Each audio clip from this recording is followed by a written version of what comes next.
Hello everyone, welcome to Bengal net achiever.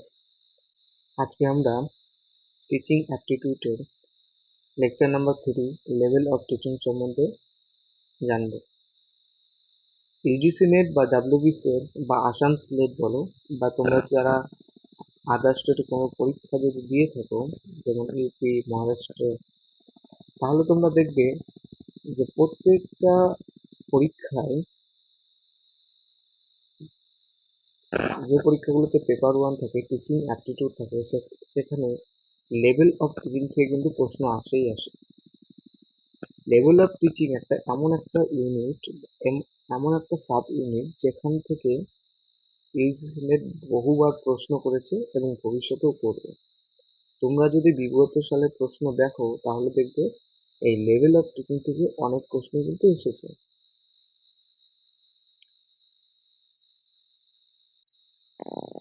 তো আমি তোমাদের বিগত সালের যে প্রশ্নপত্র, সেখান থেকে যে যে কনসেপ্টের এই লেভেল অফ টিচিং এর উপর বেস করে যে কোশ্চেনগুলো ফ্রেম করা হয়েছে বা তৈরি করা হয়েছে, সেগুলো কনসেপ্ট আমি তোমাদের ক্লিয়ার করে দেবো। তাহলে কি হবে?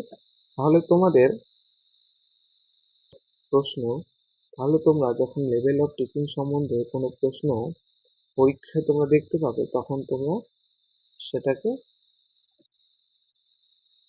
কনফিডেন্সের মাধ্যমে তোমরা কোশ্চেনটাকে অ্যাটেন্ড করতে পারবে। তো ভিডিওটি সবাই লাইক করো, শেয়ার করো এবং অবশ্যই কমেন্টটা করো। এবং তোমরা যারা এই পিডিএফটি নিতে চাও, তাহলে তোমরা অবশ্যই টেলিগ্রাম গ্রুপে জয়েন করো। সেখানে এই পিডিএফটি আমি দিয়ে দেবো এবং তোমরা খুব সহজেই নোটটা আরো ভালো করে পড়তে পারবে। তো আজকে আমরা জানবো যে লেভেল অফ টিচিং কি। বলছে the level of teaching refer to stage of degree of complexity and depth at which information is imparted to learner. অর্থাৎ কি বলছে, যে শিক্ষার স্তরগুলি এমন একটি ধাপ বা জটিলতা এবং গভীরতা ডিগ্রিগুলিকে নির্দেশ করে যার মাধ্যমে শিক্ষার্থীর কাছে তথ্য প্রদান করা হয়। অর্থাৎ শিক্ষার্থীর কাছে একজন শিক্ষক কিভাবে তথ্য প্রদান করবে, সেই স্তরগুলি, অর্থাৎ সেই যে স্তর, সেই স্টেজ, সেই ডিগ্রি অফ কমপ্লেক্সিটি, অর্থাৎ সেই জটিলতা ও ডেপথ, সেই গভীরতার ডিগ্রিগুলিকে, সেই গভীরতাগুলিকে কি নির্দেশ করে, কি নির্দেশ করে, সেই গভীরতাগুলো নির্দেশ করে। বলছে যে দিস লেভেল আর বেসড, হচ্ছে এই লেভেলগুলি কিসের উপর বেস করে? The cognitive demand place on student and strategies employed by educator. অর্থাৎ বলছে যে এই স্তরগুলি শিক্ষার্থীদের উপর আরোপিত জ্ঞানীয় চাহিদা ও শিক্ষকদের দ্বারা ব্যবহৃত কৌশলগুলির উপর ভিত্তি করে তৈরি করা হয়। অর্থাৎ শিক্ষকরা যে শিক্ষাক্ষেত্রে কৌশলের উপর ভিত্তি করে বা কৌশলগুলি শিক্ষাক্ষেত্রে ব্যবহার করবে, সেই কৌশলের উপর ভিত্তি করেই কিন্তু এই স্তরগুলোকে কি আরোপিত করা হয়েছে। অর্থাৎ এখানে বলছে this level are based on, কিসের উপর বেসড করে? কগনিটিভ ডিমান্ডের উপর কিন্তু বেসড করে। আমরা আগের ভিডিওতে কিন্তু দেখেছি যে ব্লুম ট্যাক্সোনমিতে কগনিটিভ ডোমেইনটা কি। কগনিটিভ ডোমেইন মানে কি? আমাদের একটা এখানে কিওয়ার্ড ছিল, সেটা হচ্ছে ইন্টেলেকচুয়াল। আরেকটা যেটা ছিল সেটা হচ্ছে, এটা কিসের উপর বেস করে? কগনিটিভ নলেজের উপর। ঠিক আছে? অর্থাৎ আমরা এখানে কি দেখলাম? দেখলাম যে টিচিং লেভেলটা একটা কি, একটা ডিপ কমপ্লেক্সিটি, একটা ডেপথ এবং depth. Teaching level of teaching হচ্ছে একটা স্টেজ এবং ডিগ্রি অফ কমপ্লেক্সিটি, যেটা তথ্য আদান প্রদান করতে সাহায্য করে। বলছে this level are based on cognitive domain এবং কি করে? Place to student strategies employ by educator. এর পরের লাইন কি বলছে? বলছে teacher teach student three level. তাহলে টিচার কি করে? টিচার তিনটি স্তর শিক্ষার্থীদের শিক্ষা দেন। কি কি? বলছে they have to keep in mind the development stage to the learner so that the desired educational objective can be achieved. অর্থাৎ এখানে বলছে তাদের শিক্ষার্থীদের বিকাশের ধাপটি মাথায় রাখতে হবে যাতে কাঙ্ক্ষিত শিক্ষাগত উদ্দেশ্যগুলি অর্জিত হতে পারে। বলছে they have keep in mind, তাদের এটা মূলত ডেভেলপমেন্ট স্টেজ অফ লার্নার, তাদের কি তাদের যে বিকাশের ধাপ সেটাকে কি করতে হবে, মাথায় রাখতে হবে, এবং কি করতে হবে, যাতে কাঙ্ক্ষিত শিক্ষাগত উদ্দেশ্যগুলি অর্জিত হতে পারে। Desire educational objective can be achieve. এরপর অটোনোমাস লার্নিং, এখানে আমরা দেখবো অটোনোমাস লার্নিংটা কি। বলছে autonomous learning is a self-directed approach to learn where the student responsible for their own learning। অর্থাৎ অটোনোমাস লার্নিং কিন্তু সেলফ ডিরেক্টেড লার্নিং, অর্থাৎ নিজে একজন শিক্ষার্থী যে নিজেই সে শিক্ষা, একজন শিক্ষার্থী সে নিজের মাধ্যমেই নিজের মোটিভেশনেই বলো বা নিজের চাহিদায় যেটা শিখবে সেটাই হচ্ছে অটোনমাস লার্নিং। অর্থাৎ self directed approach to learning where student are responsible for them. অর্থাৎ স্টুডেন্টই তাদের রেসপন্সিবল, দায়িত্ব তাদের নিজস্ব লার্নিংটা করার জন্য। হচ্ছে it also known independent learning, self guided learning and regulated learning. অর্থাৎ অটোনোমাস লার্নিং আমরা কি দেখলাম, যে অটোনোমাস লার্নিং কিন্তু self directed approach, independent learning এবং সেলফ গাইডেড লার্নিং এবং সেলফ রেগুলেটেড লার্নিং। তাহলে আমরা এখানে 4-5টা কিওয়ার্ড পেয়ে গেলাম।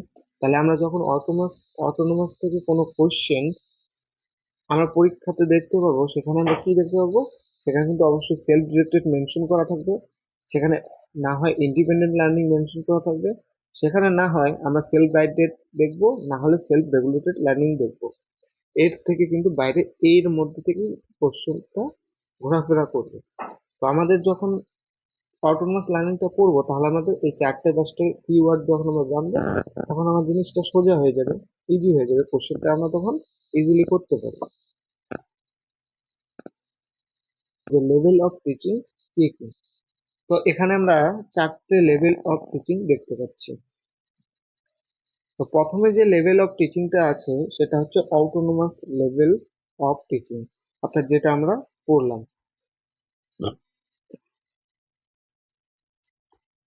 তাহলে অটোনোমাস লার্নিং কি, তো সেটা হচ্ছে sensory skill naturally and internally. অর্থাৎ ওই একই, যেখানে কি অটোনোমাস অর্থাৎ অর্থাৎ কি অটোনোমাস অর্থাৎ সেখানে সেন্সরি স্কিলটা অবশ্যই থাকবে। সেন্স অর্গানগুলো যেখানে কাজ করবে, সেন্স অর্গানের মাধ্যমে যে স্কিলটা শিখবে সেটা হচ্ছে autonomous level of teaching. Naturally হবে এবং ইন্টারনালি, অর্থাৎ আমরা দেখব সেখানে কিন্তু ইন্টারনাল মোটিভেশন আমরা পাবো এবং কি self directed, self guided, independent, এই সমস্ত কিন্তু আমরা অটোনোমাসের ক্ষেত্রে দেখতে পারবো। এরপরে যে পয়েন্টটা আছে সেটা হচ্ছে মেমোরি লেভেল অফ টিচিং বা এমএলটি। তা এখানে আমরা দেখব বলছে মেমোরি লেভেল টিচিং হচ্ছে Harvard is the main proponent of the memory level teaching. প্রথমত তোমাদের এই জিনিসটা জানতে হবে। এর বলে রাখি এখানে এখানে কিন্তু ওয়ান লাইনের কোশ্চেন আমরা ইউজিসি নেটের ক্ষেত্রে দেখতে পারবো না, আমরা দেখতে পারবো এটা সেটের ক্ষেত্রে, কিন্তু এই প্রশ্নটা আসার খুবই প্রবল সম্ভাবনা আছে। এবং এখান থেকে কিন্তু স্টেটমেন্ট বেস কোশ্চেন হতে পারে। হচ্ছে মেমোরি লেভেল হচ্ছে ইনিশিয়াল স্টেজ অফ টিচিং। তাহলে ইনিশিয়াল স্টেজ অফ টিচিং কি, সেটা হচ্ছে মেমোরি লেভেল হচ্ছে ইনিশিয়াল স্টেজ অফ টিচিং।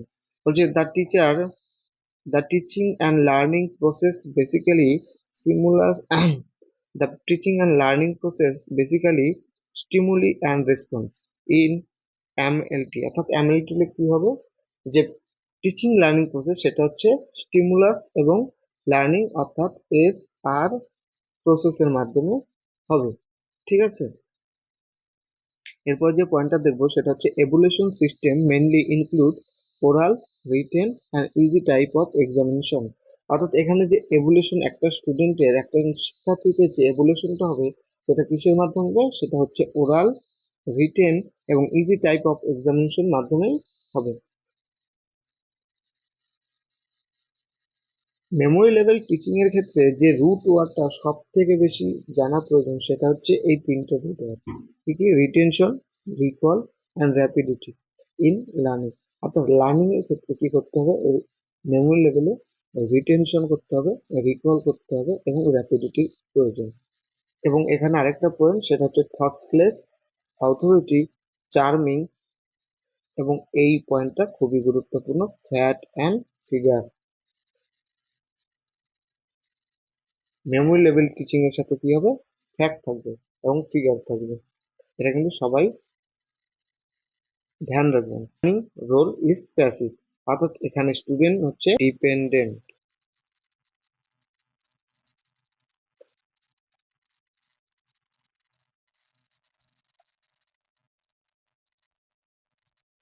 তাহলে আমরা এখানে দেখেছি কি? এখানে দেখছি অটোনোমাস এর ক্ষেত্রে কিন্তু আমরা দেখেছি যে লার্নার কি? লার্নার কিন্তু ইন্ডিপেন্ডেন্ট। লার্নার কি? ইন্ডিপেন্ডেন্ট। এবং আমরা মেমোরি লেভেলের ক্ষেত্রে কি দেখলাম? এখানে লার্নার কিন্তু ডিপেন্ডেন্ট, অর্থাৎ প্যাসিভ। কিন্তু এখানে যদি আমরা দেখি সেখানে আমরা কিন্তু দেখতে পারবো যে লার্নার কিন্তু অ্যাক্টিভ লার্নার। ঠিক আছে।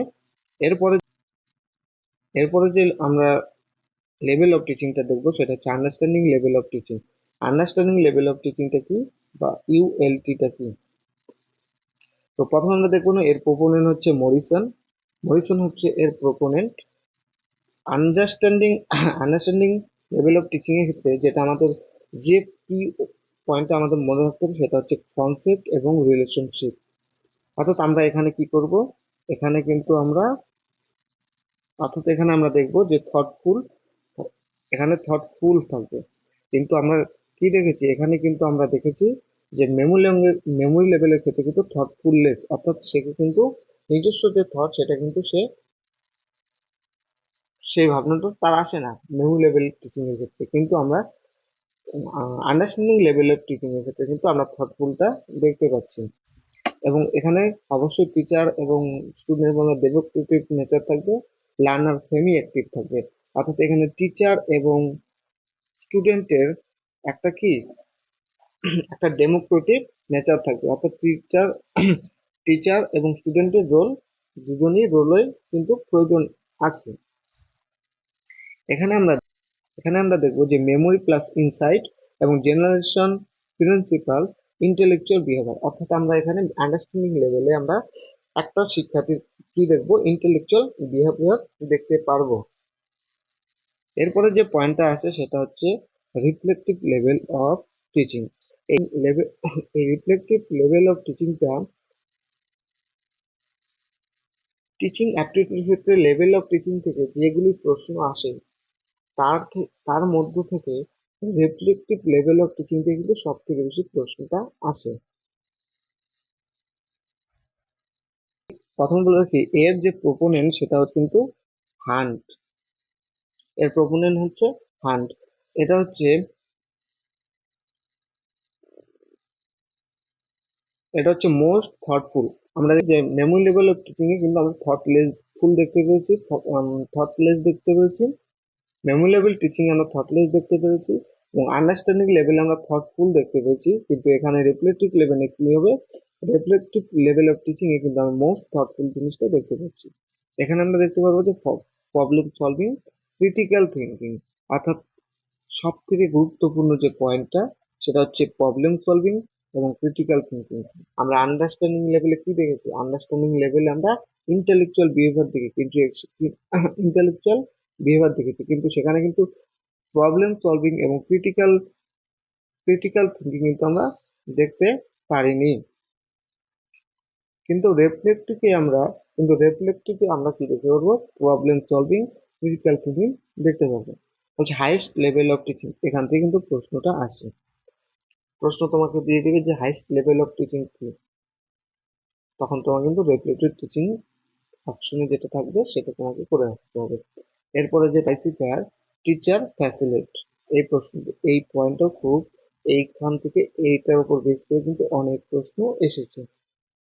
টিচার কি? টিচার হচ্ছে ফ্যাসিলিটেটর। স্টুডেন্ট এখানে কি? স্টুডেন্ট কিন্তু এখানে ইন্ডিপেন্ডেন্ট, অর্থাৎ টিচার এখানে ডিপেন্ডেন্ট অর্থাৎ ফ্যাসিলিটেটর। এখানে কি করা হয়? এখানে কিন্তু রিজনিং, লজিক এবং ইমাজিনেশন হয়, এবং এটা কিন্তু অবশ্যই স্টুডেন্ট সেন্ট্রিক। এখানে স্টুডেন্ট কি অ্যাক্টিভ পার্টিসিপেশন করে। তো এই হচ্ছে লেভেল অফ টিচিং। এখানে টপিকটা ছোট মনে হলেও এখান থেকে কিন্তু অনেক প্রশ্ন আসে, এবং আমি তোমাদের যে পয়েন্টগুলো পড়ালাম এখান থেকেই সবগুলো প্রশ্ন এখান থেকেই হয়েছে, এবং এর উপর বেস করেই কিন্তু প্রশ্নগুলো ফ্রেম করা হয়। সে ইউজিসি নোট হতে পারে, সে ইউজিসি নেট হতে পারে, ডাব্লিউবি সেট হতে পারে, আসাম সিলেট হতে পারে। তোমাদের যদি বিগত সালে প্রশ্ন থেকে থাকে তাহলে তোমরা সেটা দেখতে পারো, এবং আমি এইটুকু আশা করি যে তোমাদের এই ইউনিটটা এই কয়েকটা কি ওয়ার্ড পরেই কিন্তু কমপ্লিট করা যেতে পারে। তো ভিডিওটা আজকে এই পর্যন্তই। যাদের ভালো লাগলে অবশ্যই তোমরা লাইক, শেয়ার এবং কমেন্ট করো, এবং যদি প্রয়োজন মনে হয় এবং ভিডিওগুলি তোমরা রেগুলারলি সিকোয়েন্স অনুযায়ী পেতে তোমরা তোমরা চ্যানেলটাকে সাবস্ক্রাইব করতে পারো। বাই, টেক কেয়ার, দেখা হবে নেক্সট ভিডিওতে।